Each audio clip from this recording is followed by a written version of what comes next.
Hello बच्चों, welcome to this session. आज के इस सेशन में हम लोग डिकोड करने वाले हैं टीचिंग एप्टीट्यूड के न्यू सिलेबस को।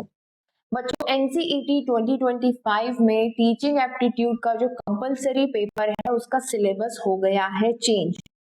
तो क्या क्या आपको इस सिलेबस में पढ़ना है और पिछले साल के कंपैरिजन में ये जो सिलेबस है वो किस तरह का है, अच्छा है, बुरा है, ज्यादा डिटेल्ड है, किस तरह का है, ये कंपैरिजन भी हम देखेंगे। क्या सब कुछ नया है या कुछ ही चीजें नई है, ये भी हम जानने की कोशिश करेंगे। साथ ही जब मैं कह रही हूँ कि डिकोड करेंगे तो हर एक यूनिट से मैं आपको ये भी बताऊंगी कि आपको क्या क्या पढ़ना है इन यूनिट में। ओके, तो चलिए स्टार्ट करते हैं आज के इस सेशन को। सेशन स्टार्ट करने से पहले बच्चों, अगर आप एनसीईटी आईटीपी 4 ईयर बीएड की तैयारी कर रहे हैं तो चैनल को जरूर से सब्सक्राइब करें और वीडियो को लाइक भी जरूर करें ताकि आपकी तरफ जो दूसरे बच्चे हैं उन तक भी ये वीडियो पहुंच पाए। देखिए, सिलेबस में आगे बढ़ते हैं और बात करते हैं कि भाई ये जो सिलेबस है इसमें यूनिट्स कितनी है। तो पिछले साल जो सिलेबस था उसमें यूनिट्स थी सिर्फ 7, इस बार है यूनिट 10। ठीक है, 10 यूनिट है आपकी। इस पूरे पेपर से ये 10 यूनिट है, यहाँ से आपको 23 क्वेश्चंस पूछे जाएंगे जिसमें से आपको 20 क्वेश्चन करने हैं। गलत क्वेश्चन करने पर -1 की नेगेटिव मार्किंग है। कहीं गूगल पर गलत इंफॉर्मेशन दी हुई है कि इस एग्जाम में नेगेटिव मार्किंग नहीं है, वो गलत इंफॉर्मेशन है, उसको भूल जाओ। हर एक गलत क्वेश्चन के -1 मार्क्स जाएंगे एनसीईटी एग्जाम में, तो बी केयरफुल। ठीक है, चलिए। अच्छा हाँ, आगे बढ़ने से पहले आप में से वो सभी बच्चे जो एनसीईटी की तैयारी करना चाह रहे हैं और कोर्स के बारे में लगातार पूछ रहे हैं, तो बच्चों ये एनसीईटी 2025 के लिए मेरा नॉन डोमेन कोर्स है। इस कोर्स में मैं प्रिपरेशन करवा रही हूँ इन 4 सब्जेक्ट की: teaching aptitude, general test, English के दोनों कोड और हिंदी के दोनों कोड। इन दोनों जो कोड है हिंदी इंग्लिश के, उनका सिलेबस सेम है। ये भी एक बहुत कॉमन क्वेश्चन है। तो आप डाउनलोड कर सकते हैं हमारी ऐप, जिसका डिस्क्रिप्शन में आपको लिंक मिल जाएगा। ये जो कोर्स है ये 799 का है। कोर्स कंप्लीशन की बात करें तो हिंदी सेक्शन हमारा कंप्लीट हो चुका है। पुराना टीचिंग एप्टीट्यूड भी हमारा कंप्लीट हो गया था, बट अनफॉर्चुनेटली सिलेबस चेंज है तो हम लोग उसमें से स्टार्ट करेंगे। हैविंग प्लेंटी ऑफ टाइम, हम आराम से इसको बढ़िया प्रैक्टिस के साथ कंप्लीट करने वाले हैं। जनरल टेस्ट की बात करें तो न्यूमेरिक एबिलिटी हमारा मोर देन हाफ कंप्लीट हो चुका है, हिंदी हमारा ऑनगोइंग है। ठीक है, और जनरल टेस्ट की जो प्रिपरेशन है, जिसमें मैंने आपको कहा numeric ability, current affair, GK, GS और रीजनिंग, ये सब भी हम इस कोर्स में करने वाले हैं। तो if you want to prepare in structured way, आप इस कोर्स को ज्वाइन कर सकते हैं। Otherwise you can also follow me on YouTube. तो यहाँ पर भी मैं आपको कंप्लीट गाइडेंस देने वाली हूँ कि कब कब आपको कैसे पढ़ना है और कहाँ कहाँ से पढ़ना है। प्रैक्टिस भी हम 2 जगह करेंगे, ऑनलाइन भी करेंगे और जो कोर्स है उसमें भी करने वाले हैं। ओके, चलिए तो स्टार्ट करते हैं अपने सिलेबस से।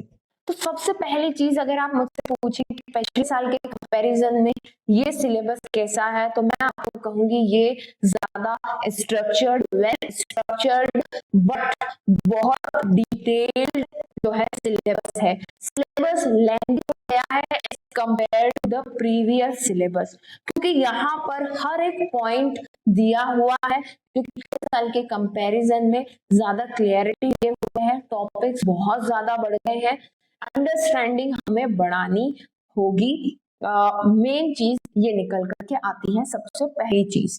ठीक है, क्योंकि 10 यूनिट है और ये 10 की 10 यूनिट अलग अलग एरिया पर फोकस कर रही है।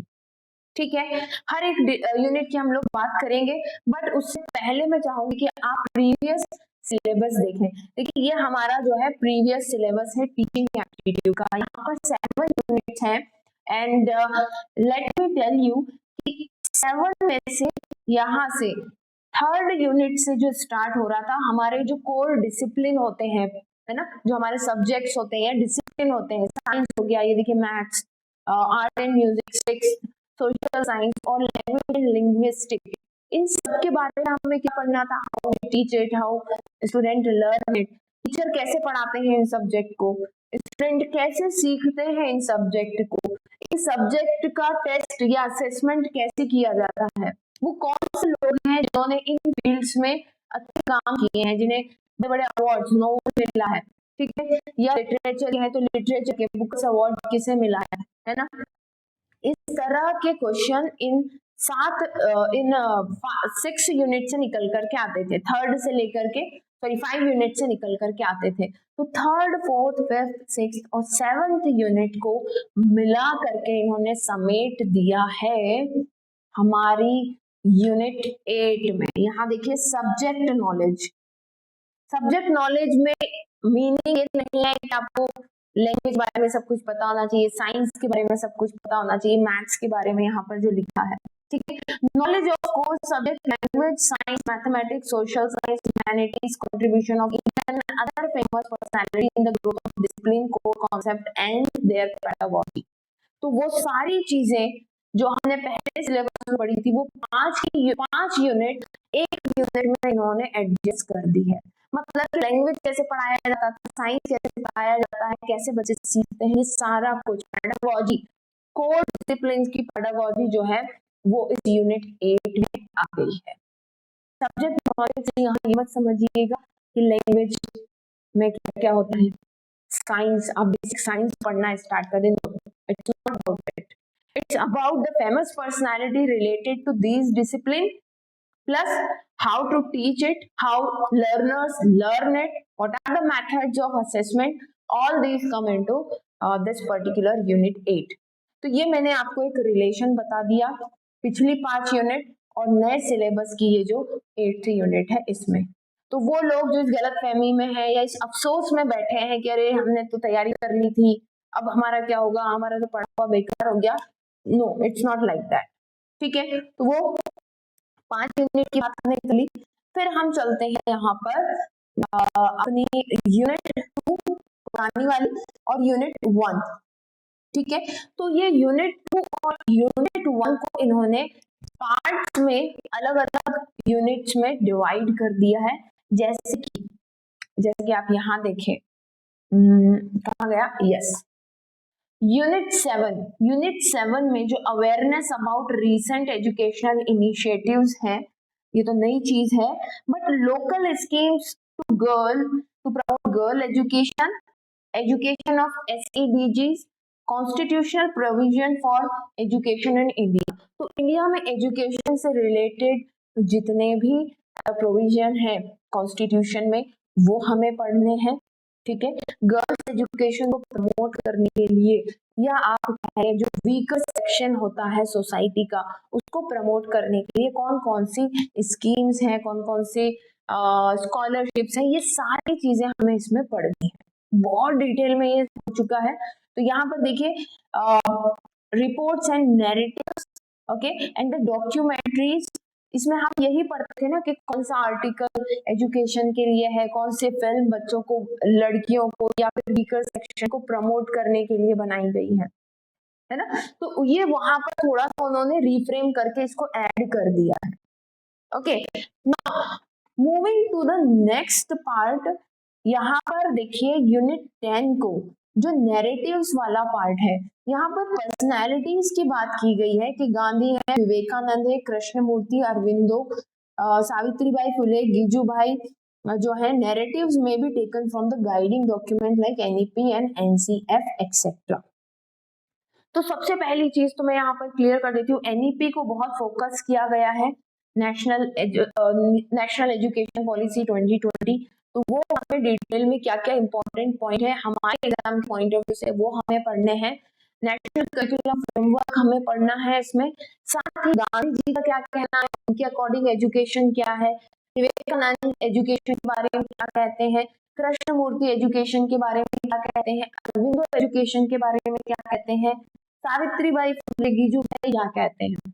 वैसे एक चीज मैं आपको बता दूं, मैंने अपनी पुरानी चैनल पर इन सभी एजुकेशनल थिंकर्स को बहुत डिटेल में कवर किया हुआ है, तो it's not a big deal for us, बहुत जल्दी ये सारी चीजें कवर कर लेंगे। ठीक है, तो इनका एजुकेशन के बारे में क्या कहना है, शिक्षा के बारे में इनके क्या विचार थे, ये आपको पढ़ना है इस यूनिट 10 में। ठीक है, तो यूनिट 7, यूनिट 8 और यूनिट 10 थोड़ा थोड़ा ये जो है हमारे पुराने सिलेबस से मैच होता है। ठीक है, यूनिट 8 तो पूरा का पूरा है, 7 और 10 मैंने आपको ये बता दिया। अब आ जाते हैं अपन यूनिट 1 पर। ठीक है, unit 1 awareness of education system. और मैं आपको कह रही हूं कि ये जो है सिलेबस बहुत डिटेल सिलेबस है। जो जो पॉइंट्स मैं आपको बता रही हूँ कि इसमें आपको क्या क्या पढ़ना है, please take a note down of this. ठीक है, because it's going to be very very deep. ठीक है, क्योंकि यहाँ पर देखिए क्या बोला है, एंशियंट ज्ञान परंपरा टू प्रेजेंट एजुकेशन सिस्टम। गुरु शिष्य प्रथा चली आ रही थी, वहां से लेकर के आज का जो हमारा एजुकेशन सिस्टम है वो कैसे डेवलप हुआ है, तो इसके जितने भी स्टेजेस थे वो सब कुछ आपको इसमें पढ़ने हैं। तो अगर यूनिट 1 को मैं आपको डिकोड करके बताऊं, ठीक है, यूनिट 1 को तो आपको क्या क्या पढ़ना है मैंने नोट कर लिया है पहले ही, आप भी लिख सकते हैं, इसको नोट कर लीजिए।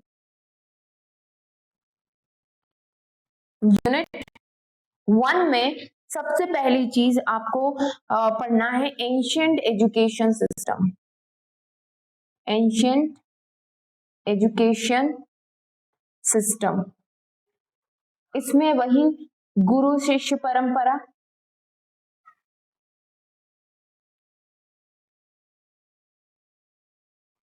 ठीक है, वैदिक एजुकेशन,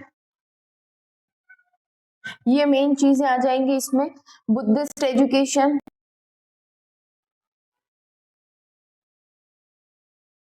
ठीक है, ये आ जाएगा। नेक्स्ट इसमें आपको देखना है मेडिवल और प्री कॉलोनियल एजुकेशन। सेकंड इसमें क्या आएगा, प्री कॉलोनियल एजुकेशन। मतलब कि प्री कॉलोनियल एजुकेशन मतलब ब्रिटिशर्स ने हमें कॉलोनी बनाया, ब्रिटिशर्स के आने के पहले हमारा एजुकेशन सिस्टम कैसा था। ओके, तो उस समय प्रोमिनेंट थी बहुत इस्लामिक एजुकेशन, ये आपको पढ़ना है। ठीक है, then ancient, just a second, Islamic education, उसके बाद ये दिखाई दे रहा है, चेक कर लेने दो जरा मुझे एक बार। हाँ दिख रहा है, ठीक है। उसके बाद जो है Indian learning centres, Indian learning centres जो इस समय के थे उनके बारे में हमें पढ़ना है। फिर education during British era, third education during British era, जब ब्रिटिशर्स आ गए तब किस किस तरह के एजुकेशन में चेंजेस होने लगे। ठीक है, तो इसमें हमें वुड्स डिस्पेच मैक्यूलेट मिनट ये सब कुछ पढ़ना है। ठीक है, हंटर कमीशन, ये सारी चीजें जब ब्रिटिशर्स रहे उस दौरान उन्होंने क्या क्या एजुकेशन में इम्प्लीमेंटेशन नए लेकर के आए, वो सब कुछ हमें इसमें पढ़ना है। फिर फोर्थ बात आती है post independence, post independence era, वो चले गए फिर हमने अपने एजुकेशन सिस्टम को कैसे संभाला, क्या क्या नई चीजें हम लेकर के आए। इसमें राधा कृष्णन कमीशन है, कोठारी कमीशन है ना, ये सारी चीजें हमने पढ़ी। फिर प्रेजेंट में हमें कोठारी कमीशन हो गया, उसके बाद एजुकेशन पॉलिसी 1968, 86, 1902 वाला जो प्रोग्राम ऑफ एक्शन है वो सब कुछ हमें इसमें पढ़ना है। ओके, देन उसके बाद न्यू एजुकेशन पॉलिसी तो हमें पढ़ना ही है ना, और बहुत डिटेल में, हालांकि वो मैं पहले भी कवर कर चुकी हूँ, आप चाहेंगे तो मैं लिंक नीचे डिस्क्रिप्शन में दे दूंगी, आप आइडिया लगा पाएंगे उससे, हम तो पढ़ेंगे ही खैर फिर से उसे। तो वो हमें पढ़ना है न्यू एजुकेशन पॉलिसी।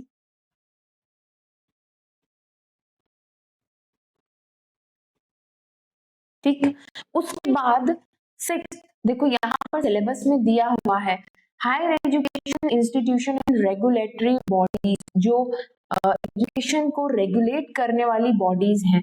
कौन कौन सी बॉडीज हैं जो एजुकेशन को रेगुलेट करती हैं? या चलिए पुराना सिलेबस का तो काम हो गया अपना, छोड़ देते हैं इसको, नए पे आते हैं। कौन कौन सी है? यूजीसी, एनसीईआरटी, एनसीटीई जिसका एग्जाम की प्रिपरेशन हम कर रहे हैं, है ना, और एआईसीटीई,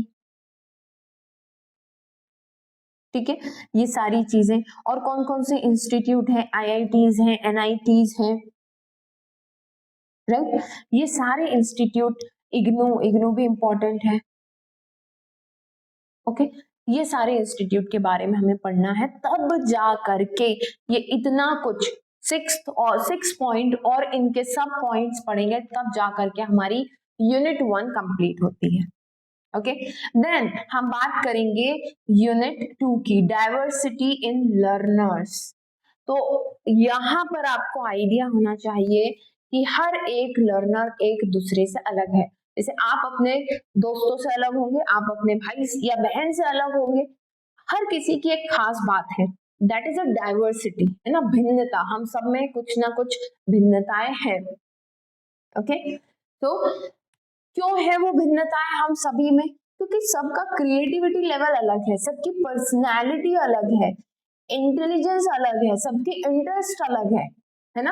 लर्निंग प्रेफरेंसेस, कोई किस तरीके से, कोई वीडियो देख के पढ़ना पसंद करता है, कोई किताब देख के किताब पढ़ के पसंद करता है, कोई पढ़ना ही पसंद नहीं करता। ओके, डिसेबिलिटीज, तो लर्नर के डिफरेंट कैरेक्टरिस्टिक होते हैं, ये कैरेक्टरिस्टिक आपके सामने दिए हुए हैं, और ये कैरेक्टरिस्टिक का डिफरेंट लेवल ही बच्चों में डिफरेंस क्रिएट करता है। तो ये क्या कॉन्सेप्ट है, ये हमें डिटेल में पढ़ने हैं। ओके, तो that is all about unit 2। ठीक, फिर आता है यूनिट 3, टीचिंग लर्निंग प्रोसेस। तो देखिए आप और मैं अभी जुड़े हुए हैं, यहाँ पर क्या चल रहा है, टीचिंग लर्निंग चल रही है, मैं टीच कर रही हूँ, आप लर्न कर रहे हैं, ठीक है, but that's not the only thing कि मैं पढ़ाऊंगी और आप पढ़ेंगे। आप, मैंने जो पढ़ाया आपको समझ में आया या नहीं आया, वो मुझे कैसे पता चलेगा?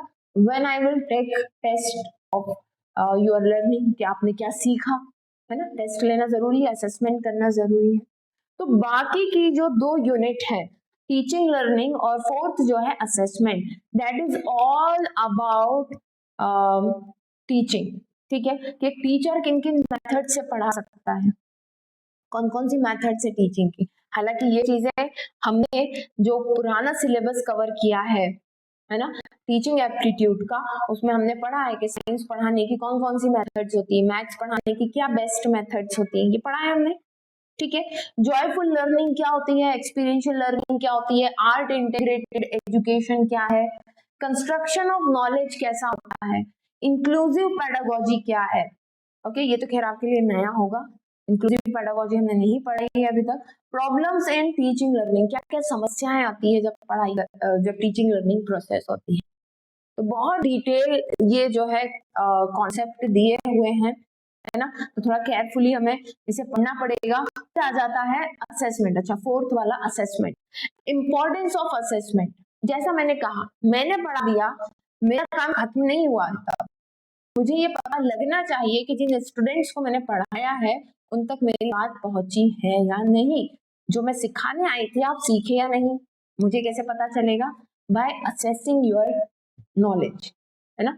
तो असेसमेंट क्यों किया जाता है, असेसमेंट के टाइप्स क्या होते हैं, असेसमेंट ऑफ लर्निंग क्या है, असेसमेंट एस लर्निंग क्या है, असेसमेंट फॉर लर्निंग क्या है, inclusive evaluation with special reference to special need student, जो स्पेशली डिफरेंटली एबल्ड जो बच्चे हैं, है ना, जिन्हें कुछ प्रॉब्लम्स है, चाहे वो लर्निंग प्रॉब्लम्स हो या फिजिकल प्रॉब्लम हो, मेंटल प्रॉब्लम्स हो, तो उन्हें किस तरह से पढ़ाया जाता है, उनका असेसमेंट किस तरह से किया जाता है, वो इस टॉपिक में हमें पढ़ना है। ओके, देन क्लासरूम मैनेजमेंट, जो कि आप कभी नहीं होने देते हैं। अभी मैं क्लास लेकर ही आ रही हूँ, है ना, टीचिंग एप्टीट्यूड की पहली क्लास हमने कवर की, कंप्लीट की है आज। ऐप पर, तो वहां पर मैंने यही बात की कि classroom management is the most important thing in the teaching learning process. Teacher बहुत अच्छे से कोई कॉन्सेप्ट तैयार करके आए और क्लासरूम में बच्चे पढ़ाने ही ना दे, दो बच्चे लड़ लिए या बच्चे हुटिंग कर रहे हैं या बच्चे मस्ती कर रहे हैं, मतलब कि क्लास मैनेज ही नहीं हो पा रही है, तो टीचर पढ़ाएगा क्या, है ना।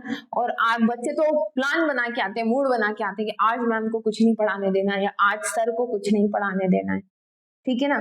तो क्लासरूम को कैसे मैनेज किया जाए ताकि लर्निंग इफेक्टिव हो पाए, ये होता है क्लासरूम मैनेजमेंट। सो इसकी क्या क्या टैक्टिक्स हैं ये आपको पता होने चाहिए। What are the techniques, what are the different activities as a teacher you can do, okay, how you can promote cooperative and collaborative learning, ये हमने पुराने सिलेबस में भी पढ़ा है, cooperative and collaborative learning. Positive discipline, active and engaging classroom, creating inclusive classroom, क्या होता है इंक्लूसिव क्लासरूम, ये सारी चीजें हमें इसमें पढ़नी है। फिर आ जाती है unit number 6, that is role and responsibility of a teacher. Being a teacher, क्या सिर्फ आपकी यही रिस्पॉन्सिबिलिटी है कि आप बच्चों के सामने आए, पढ़ाएं, लिखाएं और निकल जाए? No, it's not. Teacher is friend, guide, philosopher, है ना, आपने ये लाइन सुनी होगी। सो टीचर का काम सिर्फ पढ़ाना नहीं है, to convey values, put some standard, ये एक टीचर का काम होता है, ठीक है। प्रोफेशनलिज्म शो करना, that all come into the role and responsibility of a teacher। तो इसमें क्या क्या इस प्रोफेशन के क्या क्या इथिक्स हैं, आपने देखा होगा कुछ टीचर्स क्लासरूम में नाच दे रहे हैं, तो क्या वो प्रोफेशनलिटी है? No, it's not. They can't be a teacher, है ना, वो टीचर हो ही नहीं सकते जो क्लासरूम में नाच रहे हैं बच्चों के सामने। नो, आप वो रिस्पेक्ट करेंगे नहीं, आप खुद ही देख लीजिएगा, है ना। सो बीइंग अ टीचर, ये आपको समझ, आपको क्यों पढ़ाया जा रहा है, क्योंकि कल को आप भी टीचर बनेंगे, आप कोर्स ही वही करने जा रहे हैं। सो आपकी रिस्पॉन्सिबिलिटी है कि आप इस प्रोफेशन के क्या क्या इथिक्स हैं वो समझें, so that you can be a good teacher. हर चीज को बैलेंस करना, बिल्कुल ये भी नहीं है कि भाई ओम पूरी बन जाओ, है ना, बिल्कुल गुस्से में आओ, पढ़ाओ और निकल जाओ, ऐसा भी नहीं है। There should be a balance. तो वो सारी चीजें हम इस यूनिट में समझेंगे। तो ऐसे करके जो है हमारी 6th, 8th और 10th तक हम पहुंच गए। बाकी फिर आता है 9th यूनिट, जो कि एजुकेशन में जितने भी इनिशिएटिव्स हुए हैं, है ना, इंफॉर्मेशन और कम्युनिकेशन टेक्नोलॉजी को लेकर के, वो सब कुछ हमें इसमें पढ़ना है ना। तो दीक्षा क्या है, निष्ठा क्या है, स्वयं क्या है, पीएम ई विद्या क्या है, प्रशस्त क्या है, स्वयं क्या है, ये सारी चीजें हमें, ये देखो रिपीट कर दिया इन्होंने यहाँ, ठीक है। चलो, तो आईसीटी एजुकेशन में कौन कौन से नए प्लेटफॉर्म्स आए हैं, कौन कौन से न्यू एप्स लॉन्च हुई है गवर्नमेंट की तरफ से, ये सारी चीजें हमें इसमें पढ़नी है। तो पिछले साल के कंपैरिजन में डिटेल में है, बट थोड़ा ज्यादा वेल स्ट्रक्चर्ड ये सिलेबस है, ओके। तो क्या क्या आपको पढ़ना है, ये कोर आइडिया मैंने आपको यहाँ से दे दिया है। तो that is all about teaching aptitude. I hope कि आपको क्लैरिटी आई होगी कि क्या क्या आपको पढ़ना है सिलेबस में। इसके अलावा भी अगर कोई डाउट है आपको, so you can write into the comment section, I will definitely answer it. Okay, thank you so much. Bye bye. Take care.